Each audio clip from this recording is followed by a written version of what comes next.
دوستو، اللہ رب العزت کے پاکیزہ کلام کے اندر سے کچھ آیات مبارکہ کے مختصر سے حصے آپ حضرات کے سامنے تلاوت کیے ہیں، اور جناب نبی پاک صلی اللہ تعالی علیہ وسلم کے فرامین مقدسہ مطہرہ میں سے ایک حدیث مبارکہ آپ حضرات کے سامنے تلاوت کی ہے۔ دعا ہے رب ذوالجلال سے کہ میرا اللہ آج کے اس جمعۃ المبارک کے خطبہ کے اندر صحیح ان آیات کی تفسیر اور حدیث مبارکہ کی تشریح بیان کرنے کی توفیق عطا فرمائے، اور اس کے بعد میرا اللہ آپ کو بھی مجھے بھی اور جہاں تک یہ ہماری آواز پہنچتی ہے اللہ تعالیٰ ان سب کو اس پر عمل کرنے کی توفیق عطا فرمائے۔ حضرات محترم، میں نے قرآن پاک کی ایک آیت مبارکہ پڑھی۔ میرے اللہ نے اس آیت میں ایمان والوں کو ایمان لانے کا حکم دیا ہے۔ الفاظ مبارکہ یہ ہے، یا ایھا الذین آمنوا آمنوا باللہ ورسولہ، اے ایمان والو اللہ اور اس کے رسول پر ایمان لاؤ۔ یہاں ایک طالب علمانہ ایک اشکال ہوتا ہے، آپ حضرات کے ذہن میں بھی آنا چاہیے۔ عموماً کسی شخص کو کسی کام کے کرنے کا جب حکم دیا جاتا ہے تو حکم ایسا دیتے ہیں جو وہ کام پہلے سے کر نہ رہا ہو، اس کے کرنے کا حکم دیا جاتا ہے۔ یہاں میرے اللہ نے اصول بدلا، ایمان والوں کو ایمان لانے کا حکم دیا۔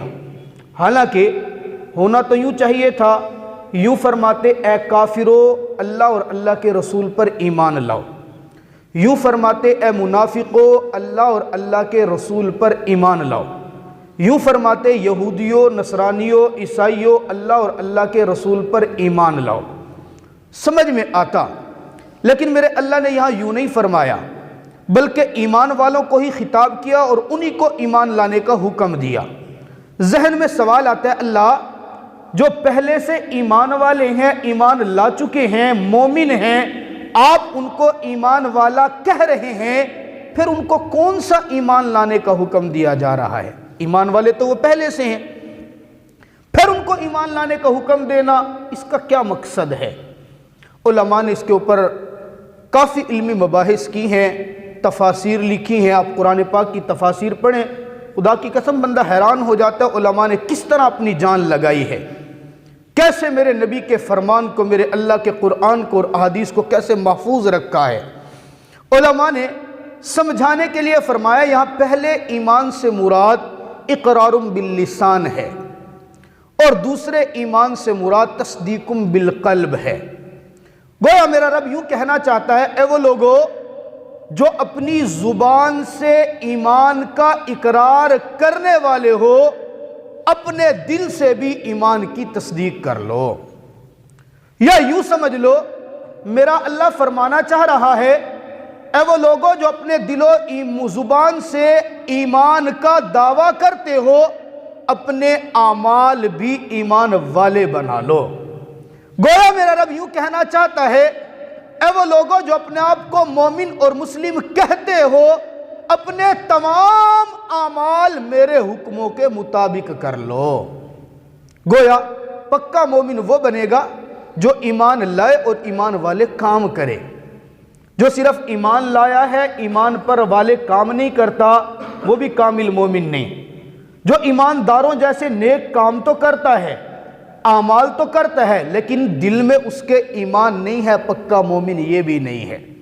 پکا مومن وہ ہوگا جس کی زبان بھی ایمان والی، دل بھی ایمان والا، اور اعضائے جوارح پر اعمال جو اس کے سارے افعال ہوں وہ بھی ایمان والے ہوں گے۔ ایسا مومن میرے رب کو پسند ہے۔ معلوم ہوتا ہے ایمان لانا دل کے ساتھ اور پھر اس کے ساتھ ساتھ اپنے افعال سے ایمان کو ظاہر کرنا، یہ میرے اللہ کے نزدیک محبوب عمل ہے۔ اور یہ محبوب عمل، اس کے لیے کوئی وزن نہیں اٹھانا پڑتا۔ ایسا نہیں ہے کہ ایمان کوئی بھاری گٹھڑی ہے جس کو اٹھا کے سر پہ رکھنا ہے۔ ایمان نام کس چیز کا ہے؟ میرے اللہ کے تمام وہ احکام جو میرا اور آپ کا پیغمبر لے کر آیا، ان تمام احکامات کو میرے نبی کے طریقے کے مطابق پورا کرنا، اس کو ایمان کہتے ہیں۔ نماز کا حکم ہے، نبی کے طریقے کے مطابق پڑھ لو۔ زکوٰۃ کا حکم ہے، نبی کے طریقے کے مطابق ادا کر لو۔ حج کا حکم ہے، نبی کے طریقے کے مطابق ادا کر لو۔ اسی طرح جتنے بھی اعمال ہیں، حکم اللہ کا، طریقہ پیغمبر کا، کرتے چلے جاؤ، پکے مومن بنتے چلے جاؤ گے۔ لیکن یہ ایمان حاصل کیسے ہوگا؟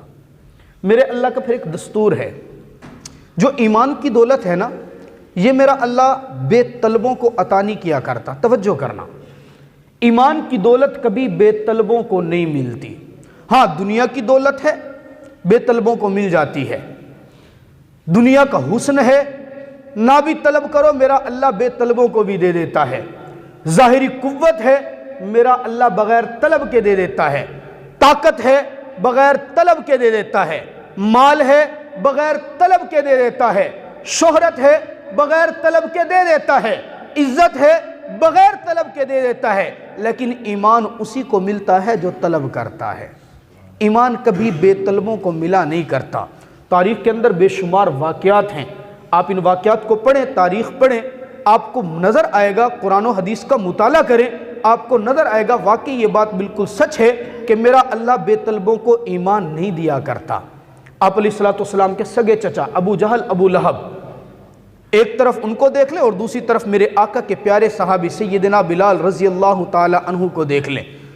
ظاہری طور پہ دیکھیں، ابو جہل، ابو لہب خوبصورت بھی ہے، نوجوان بھی ہے، طاقت والا بھی ہے، عقل والا بھی ہے، فہم والا بھی ہے۔ اس کے علاقے کے لوگ اس کو ابو الحکم کہتے ہیں۔ حسن اتنا کہ دور سے چلتا آتا ہے، لوگ اس کے چہرے کی کشش کو دیکھ کر کہتے ہیں ابو لہب ہے، اس کے چہرے کو دیکھ کر کہتے ہیں۔ لیکن ایمان کی طلب نہیں ہے نا، ایمان کو طلب نہیں کیا، میرے رب نے ایمان نہیں دیا۔ اور دوسری طرف سے ہم دیکھتے ہیں حبشہ کا رہنے والا، رنگ کا کالا بلال ہے، آنکھیں بڑی ہیں، ہونٹ موٹے ہیں، جسم ایسا خوبصورت نہیں ہے، لیکن طلب تھی، حبشہ سے چلا ہے، پیغمبر کے قدموں کے اندر آ کے بیٹھا ہے۔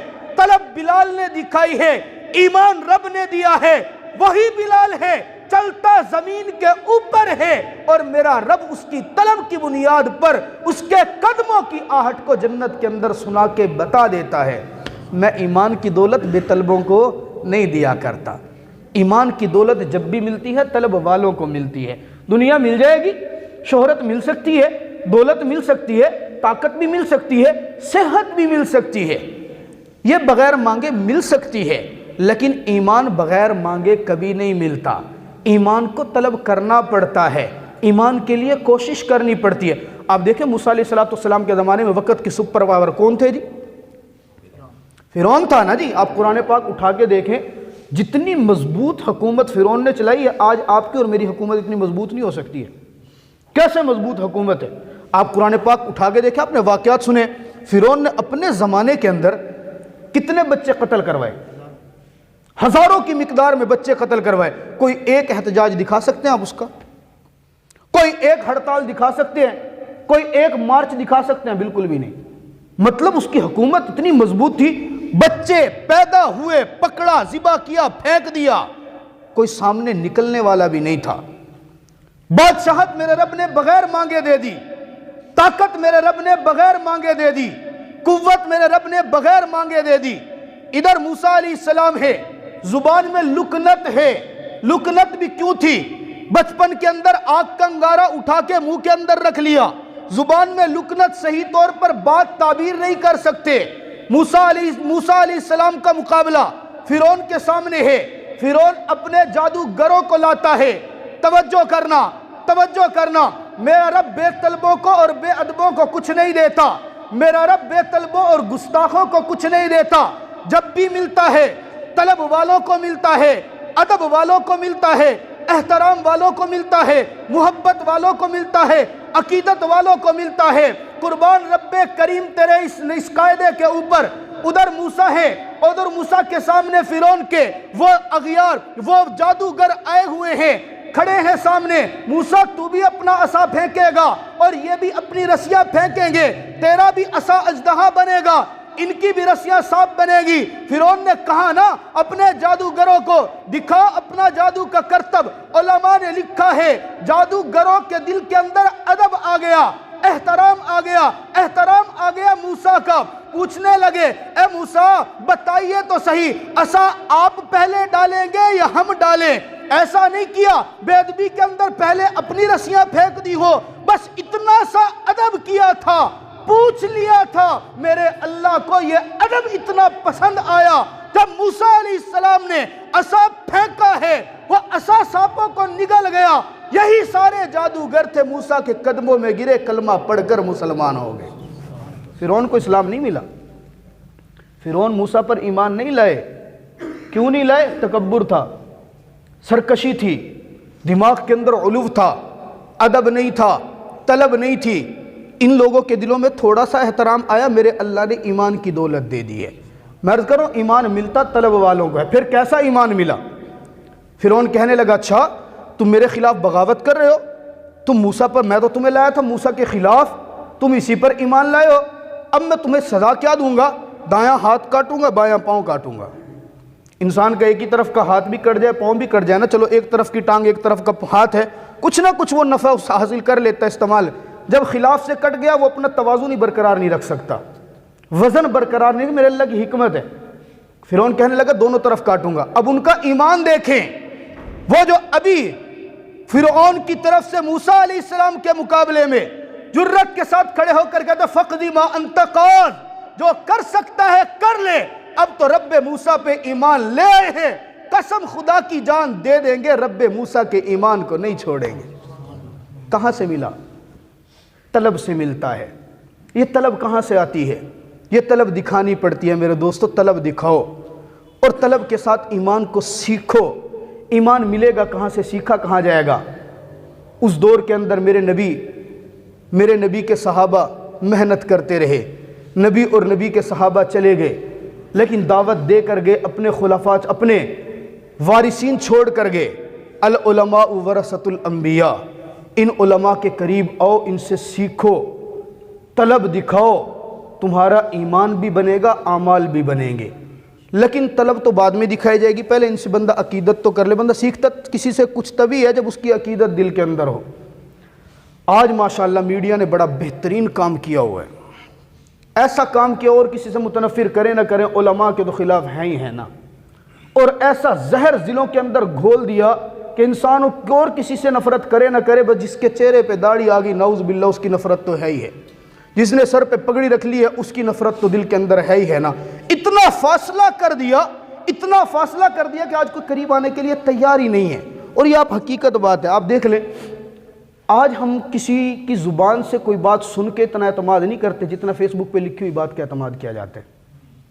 میڈیا کے اوپر کوئی بات آ جائے نا، واٹس ایپ پہ کوئی بات آ گئی، واٹس ایپ پہ چل رہی ہے بھائی، فیس بک پہ آ گئی ہے، حقائق کو نہیں دیکھا۔ بسا اوقات ایسا ہوتا ہے انسان کی طرف کوئی ایسی چیز منسوب ہوتی ہے جو حقیقت میں نہیں ہوتی۔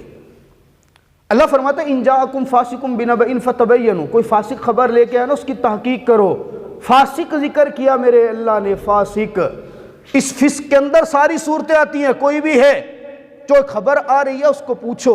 بسا اوقات انسان کی طرف ایسی بات منسوب ہو جاتی ہے جو اس نے کہی نہیں ہوتی ہے، جو اس کا مقصد نہیں ہوتا ہے، لیکن بات چلتی چلی جاتی ہے، چلتی اور وہ تنفر کا سبب بنتا ہے۔ میں واقعہ سناتا ہوں، وقت بھی ہمارا کم ہے، جو موضوع ہے اس تک تو میں بھی پہنچا ہی نہیں۔ ایک پرانے وقتوں میں بادشاہ ہے، آپ حضرات نے واقعہ پڑھا ہوگا، سنا ہوگا، بادشاہ نیک دل بادشاہ ہوتے تھے، آج کے بادشاہ تو تھے نہیں۔ پہلے بادشاہ تھے، وہ امامت کے حقدار بھی وہی تھے، جمعہ پڑھانے کے حقدار بھی وہی تھے، جنازہ پڑھاتے بھی وہی تھے، اور وہ وقت کے امیر المؤمنین ہوا کرتے تھے۔ بادشاہ وقت رات کو اپنے محل کے اندر سو رہا ہے، بستر کے اوپر کروٹ بدلتا ہے، دائیں جانب کروٹ بدلتا ہے، نیند نہیں آتی، بائیں جانب کروٹ بدلتا ہے، نیند نہیں آتی، کروٹیں بدلتے رات گزرتی ہے۔ رات کے بالآخر کسی پہر کے اندر اٹھا، مجھے آج نیند کیوں نہیں آ رہی، بڑی بے سکونی ہے، باہر نکلتا ہے، اپنے خاص وزیر کو بلاتا ہے، اپنا بھیس بدلتا ہے، لباس تبدیل کرتا ہے، اپنی شکل و صورت بدل کر اپنی رعایا کے درمیان نکل کھڑا ہوا، جا کر دیکھتا تو ہوں کہیں میری رعایا کے اندر، کہیں میرے حلقے احباب کے اندر کوئی پریشانی میں تو نہیں ہے، کوئی تکلیف میں تو نہیں ہے، ہو سکتا ہے کوئی ماجرا ہو گیا ہو جس کی وجہ سے مجھے نیند نہ آ رہی ہو۔ میرے دوستو، لکھنے والا لکھتا ہے یہ بادشاہ تیار ہو کر اپنے وزیر کو لے کر نکلا، شہر کے جس وقت مین چوک میں پہنچا، مین نالے کے اندر دیکھتا ہے ایک لاش نالے کے اندر پڑی ہے، اور اس نالے کے ارد گرد لوگ یوں دائرہ بنا کر کھڑے ہیں، کوئی بھی ہمت نہیں کرتا کہ نالے کے اندر سے اس لاش کو نکال سکے۔ یہ بادشاہ ساتھ جا کر کھڑا ہو گیا، لوگوں نے تو نہیں پہچانا نا، یہ کھڑا ہو کر دیکھتا ہے، لوگوں سے پوچھتا ہے کیا ہوا،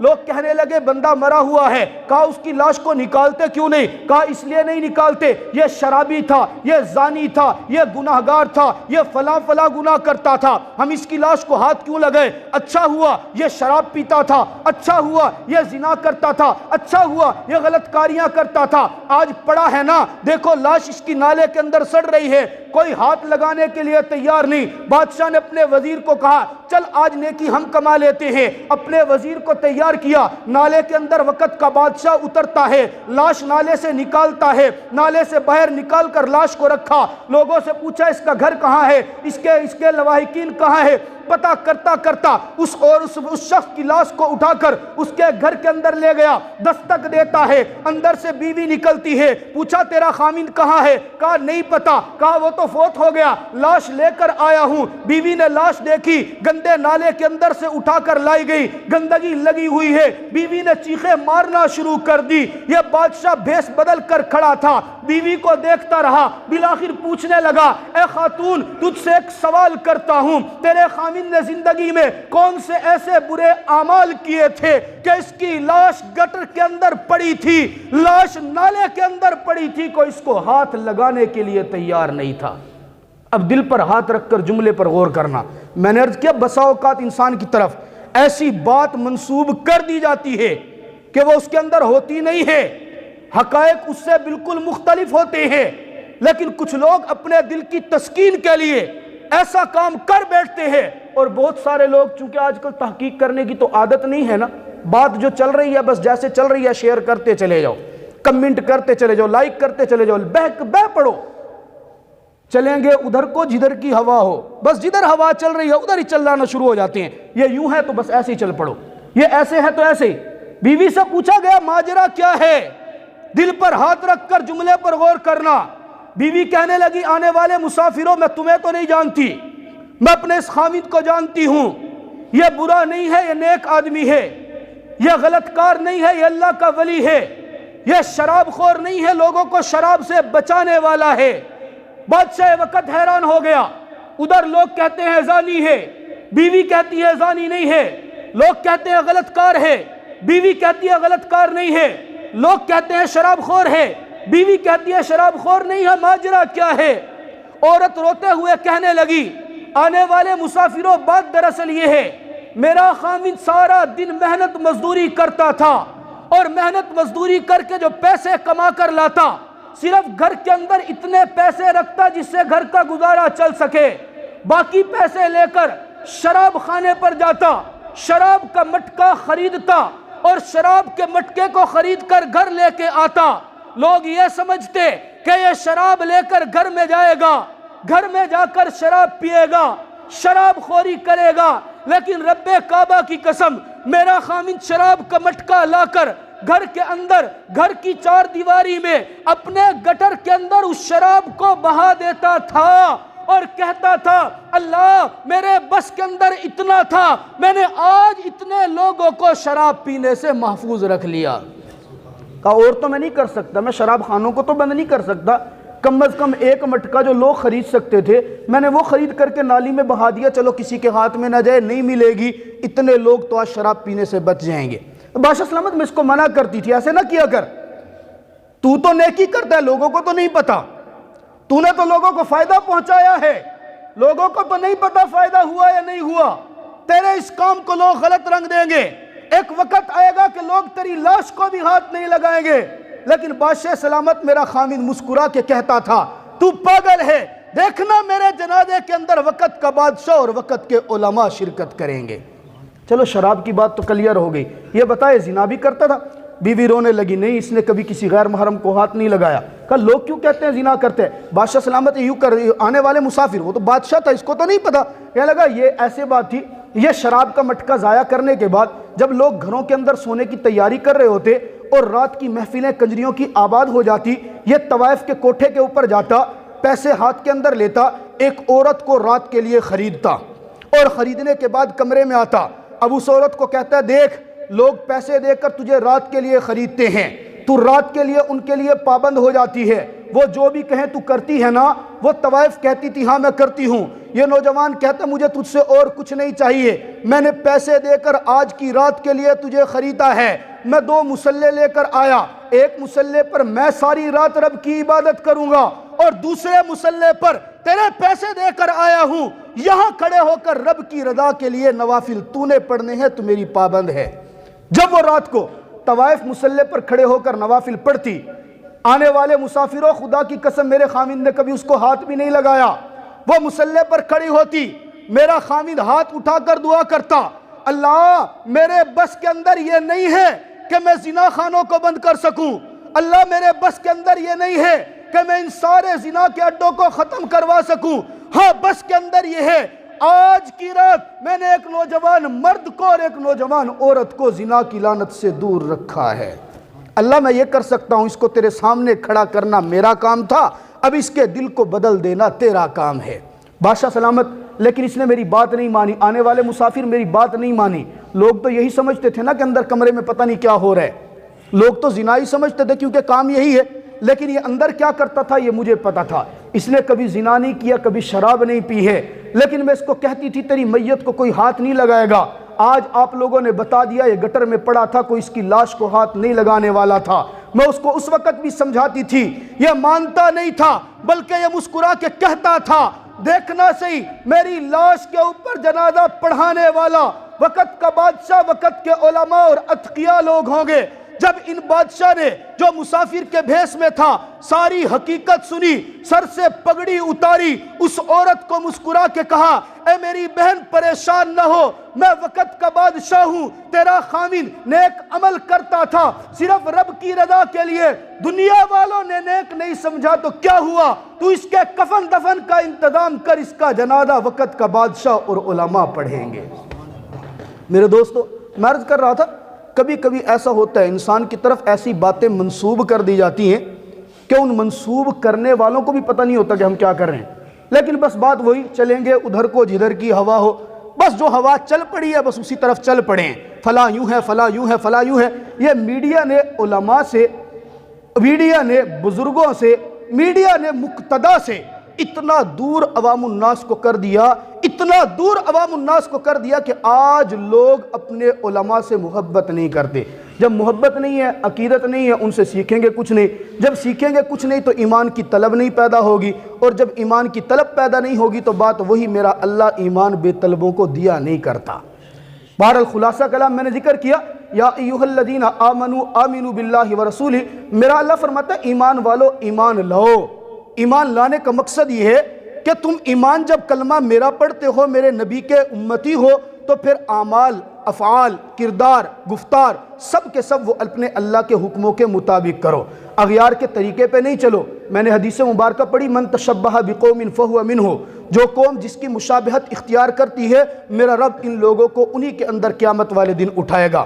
سال کا آخر ہے، انگریزی سال کا اختتام ہے، اختتام کے اوپر بہت سارے شہروں کے اندر، اب تو شاید دریا خان کے اندر بھی باقاعدہ جشن منایا جاتا ہے، باقاعدہ نئے سال کی آغاز کے اندر۔ 2 منٹ اوپر ہو رہے ہیں، کیا کروں، سردیوں کے دن آپ بھی تھوڑا لیٹ ہوتے ہیں تو مجبوراً 2-3 منٹ اوپر کرنے پڑتے ہیں، اس لیے کہ بات نہ پہنچائے تو آپ کہیں گے مولوی صاحب تو معاشرے کی بات ہی نہیں کرتے ہیں، بات پہنچائیں گے تو وقت کی نزاکت بہرحال سب دیکھنی پڑتی ہے۔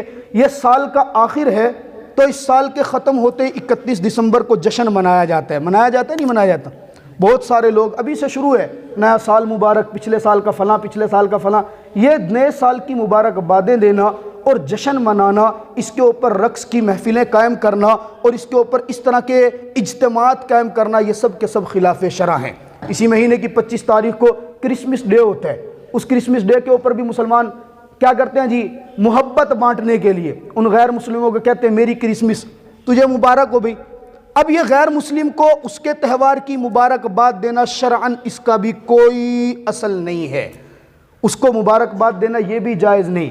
اور سال کے اختتام کے اوپر خام خواہ کی یہ نئے سال، مسلمانوں کا سال جو ہوتا ہے وہ تو اسلامی سال محرم سے شروع ہوتا ہے، مسلمانوں کا یہ انگریزی سال ہے ہی نہیں۔ اس سال کے اوپر خوشی کے اجتماعات قائم کرنا یہ غیر مسلموں کی مشابہت ہے۔ اللہ رب العزت آپ کو بھی مجھے بھی ان تمام غیر مسلموں کے تہواروں کی مشابہت سے اور ان کے اعمال سے دور رہنے کی توفیق عطا فرمائے۔ اللہ تعالیٰ سمجھنے کی